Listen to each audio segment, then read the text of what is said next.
नमस्कार। आज हम जिनकी बात करने वाले हैं वो हैं हीरालाल शास्त्री। एक ऐसा नाम जो राजस्थान के इतिहास से बहुत गहराई से जुड़ा है, खासकर राजस्थान के पहले मुख्यमंत्री के तौर पर। हाँ, हमारे पास उनके जीवन, उनके काम और उनकी सोच से जुड़े कुछ काफी दिलचस्प दस्तावेज और नोट्स हैं। हाँ, बिल्कुल।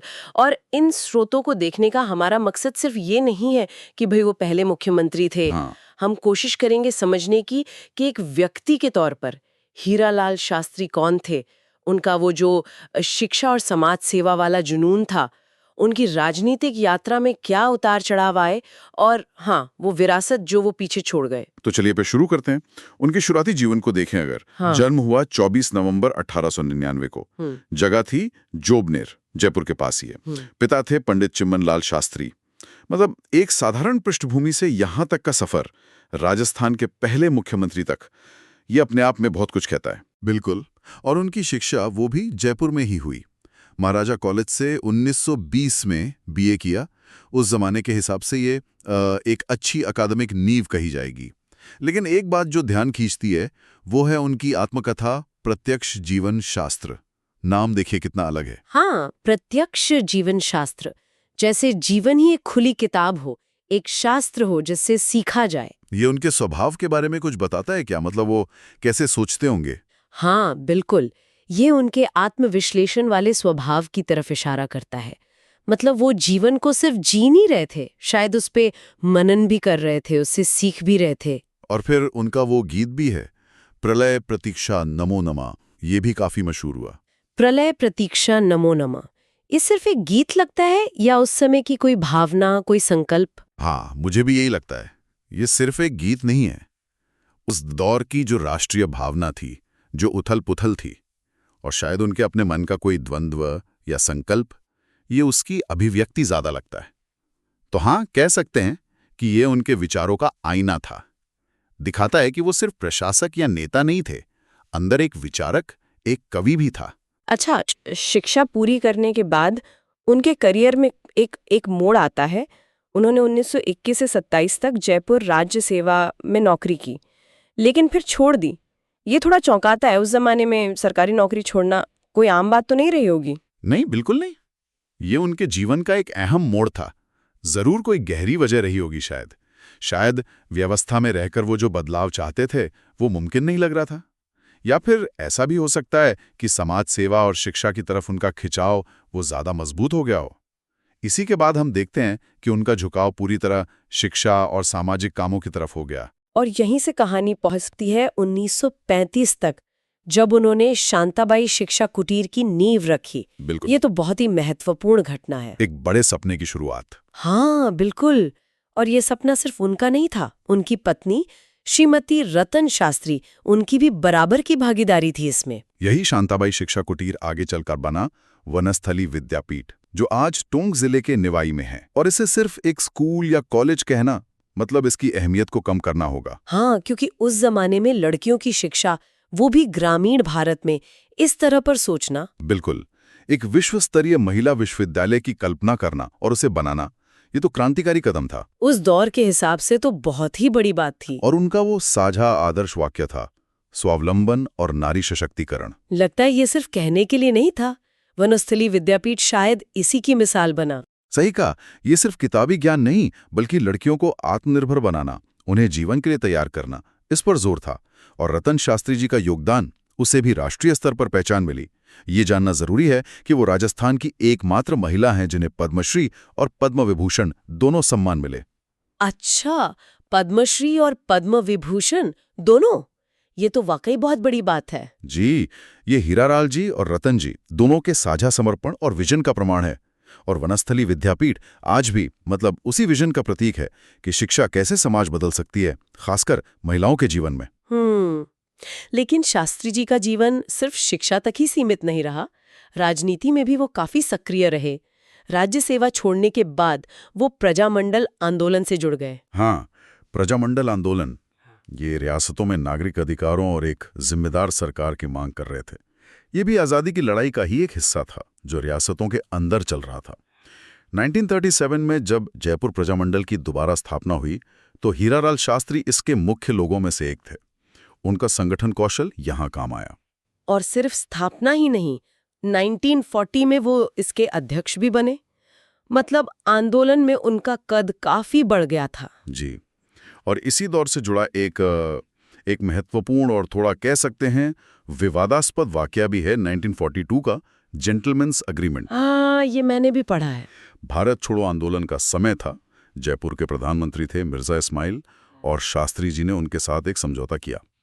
क्या था ये समझौता, और इसे जेंटलमैन्स अग्रीमेंट क्यों कहते हैं? देखिए, समझौते में ये था कि जयपुर प्रजामंडल वो भारत छोड़ो आंदोलन में सक्रिय रूप से हिस्सा नहीं लेगा। बदले में रियासत ने वादा किया कि वो आंदोलनकारियों पर जुल्म नहीं करेगी, राजनीतिक कैदी छोड़ देगी और आगे चलकर एक उत्तरदायी शासन की तरफ कदम बढ़ाएगी। अब जेंटलमैन्स अग्रीमेंट शायद इसलिए कहा गया क्योंकि एक तरह की आपसी समझ थी, कोई लिखा पढ़ी वाली संधि नहीं, भरोसे पर आधारित। लेकिन इसकी आलोचना भी हुई थी शायद। हाँ, हुई थी। प्रजामंडल के अंदर भी हुई और बाहर भी। कुछ लोगों को लगा कि यह आंदोलन को कमजोर करने जैसा था।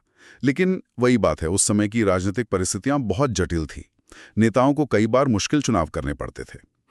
सही बात है। अच्छा, एक और दिलचस्प बात है पदनाम को लेकर कि 26 जनवरी 1950 से पहले मुख्यमंत्री को प्रधानमंत्री कहा जाता था राजस्थान में। शास्त्री जी को 7 अप्रैल 1949 को वृहत राजस्थान का प्रमुख बनाया गया। तब तक संविधान लागू नहीं हुआ था। अच्छा, तो तकनीकी रूप से वो प्रधानमंत्री थे उस समय। जी, और उनका चुनाव नहीं हुआ था, वो मनोनीत थे। इसीलिए उन्हें राजस्थान का पहला मनोनीत मुख्यमंत्री भी कहते हैं। उनका कार्यकाल 5 जनवरी 1951 तक रहा। संविधान लागू होने के बाद ये पदनाम मुख्यमंत्री हो गया। तो मतलब जब हम उन्हें पहला मुख्यमंत्री कहते हैं तो ये ध्यान रखना चाहिए कि वो मनोनीत थे और उनके कार्यकाल का कुछ हिस्सा तब का है जब पद का नाम प्रधानमंत्री था। और इसी कार्यकाल की सबसे बड़ी उपलब्धि मानी जाती है 30 मार्च 1949 वृहत राजस्थान का गठन। जी, ये तारीख तो राजस्थान के लिए ऐतिहासिक है। बिल्कुल ऐतिहासिक। इसी दिन जयपुर, जोधपुर, बीकानेर, जैसलमेर जैसी बड़ी रियासतें राजस्थान में शामिल हुईं। इसने राजस्थान को उसका जो आज का स्वरूप है वो देने में बहुत बड़ी भूमिका निभाई। इसीलिए 30 मार्च को हम सब राजस्थान दिवस मनाते हैं। ये शास्त्री जी के कार्यकाल का एक मील का पत्थर था, बिखरी हुई रियासतों को जोड़कर एक मजबूत राज्य बनाना। प्रशासन के मुखिया के तौर पर उन्होंने कुछ और भी अहम कदम उठाए थे, जैसे संभागीय व्यवस्था की शुरुआत। इसका क्या महत्व था? संभागीय व्यवस्था यानी डिविजनल सिस्टम, इसका मकसद था प्रशासन का विकेंद्रीकरण। देखिए, इतना बड़ा राज्य था, इतनी विविधता थी, तो सीधे राजधानी से सब कुछ संभालना मुश्किल था। संभाग बनाने से प्रशासन को स्थानीय स्तर के करीब लाया गया। इससे कामकाज आसान हुआ, नीतियां लागू करना बेहतर हुआ।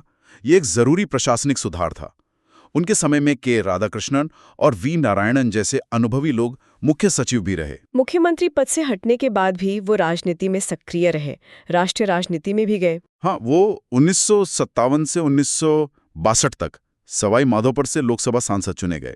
ये दिखाता है कि उनका प्रभाव सिर्फ राजस्थान तक नहीं था, राष्ट्रीय स्तर पर भी उनकी पहचान थी। तो अगर हम उनके पूरे जीवन और काम को समेटें, उनकी विरासत को देखें, तो क्या मुख्य बातें हैं? वनस्थली और महिला शिक्षा तो सबसे पहले आता है जहन में। निश्चित रूप से महिला शिक्षा, नारी सशक्तिकरण, ये उनकी सबसे स्थायी और शायद सबसे प्रभावशाली देन है। वनस्थली आज भी उसका प्रतीक है, लेकिन इसके अलावा भी हैं, जैसे ग्रामोन्नति, गांवों का विकास। ये उनके दिल के बहुत करीब था। वो गांधी जी के ग्राम स्वराज के विचार से बहुत प्रभावित थे। हाँ, ग्राम स्वराज। उनका मानना था कि भारत की आत्मा गांवों में है और जब तक गांव आत्मनिर्भर नहीं होंगे, देश तरक्की नहीं कर सकता। तो ये ग्राम स्वराज और स्वावलंबन के विचार उनके काम में कैसे दिखते थे? सिर्फ वनस्थली में या और भी जगह? नहीं, ये उनके पूरे नजरिए का हिस्सा थे। उन्होंने सामाजिक सुधारों पर जोर दिया, खासकर गांव में जो कुरीतियां थीं उनके खिलाफ।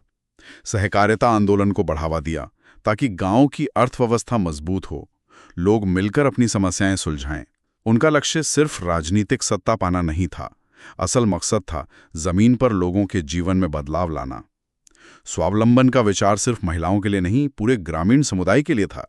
और उनका जीवन वही समाप्त हुआ जहां उन्होंने अपना सबसे महत्वपूर्ण काम किया। 28 दिसंबर 1974 को उनका निधन वनस्थली में ही हुआ और वहीं उनका समाधि स्थल भी है। बिल्कुल, ये एक तरह से दिखाता है कि उनका अपनी कर्म भूमि से कितना गहरा जुड़ाव था। जिस जगह को उन्होंने इतने प्यार और मेहनत से सींचा, वही उनकी आखिरी आरामगाह बनी। कि पहले मुख्यमंत्री ये तो है ही, लेकिन उससे कहीं ज्यादा एक समर्पित शिक्षाविद, एक दूरदर्शी समाज सुधारक, ग्राम स्वराज में विश्वास रखने वाले नेता और वनस्थली विद्यापीठ जैसे संस्थान के स्वप्न दृष्टा और निर्माता। उनका व्यक्तित्व सच में बहुआयामी था। सही कहा। उनकी कहानी हमें याद दिलाती है कि किसी नेता को सिर्फ उसके पद या कार्यकाल से नहीं आंकना चाहिए। असली पैमाना होते हैं उसके विचार, उसके बनाए संस्थान और समाज पर उसका असर कितना स्थायी रहा। हीरालाल शास्त्री का असर राजस्थान के राजनीतिक नक्शे पर तो है ही, पर शायद उससे भी ज्यादा सामाजिक और शैक्षिक ताने बाने पर है। वनस्थली विद्यापीठ आज भी लाखों लड़कियों के लिए प्रेरणा है। ये उनकी सबसे जीती जागती विरासत है। और आखिर में ये सोचने वाली बात है, उनके जो आदर्श थे, स्वावलंबन, नारी सशक्तिकरण, ग्राम स्वराज, आज की दुनिया में जो इतनी तेज है, इतनी तकनीकी है, क्या ये आदर्श आज भी उतनी ही प्रासंगिक है? क्या आज भी हमें हीरालाल शास्त्री जैसे लोगों के जीवन से कुछ सीखने की जरूरत है? ये एक सवाल है जिस पर हम सब सोच सकते हैं।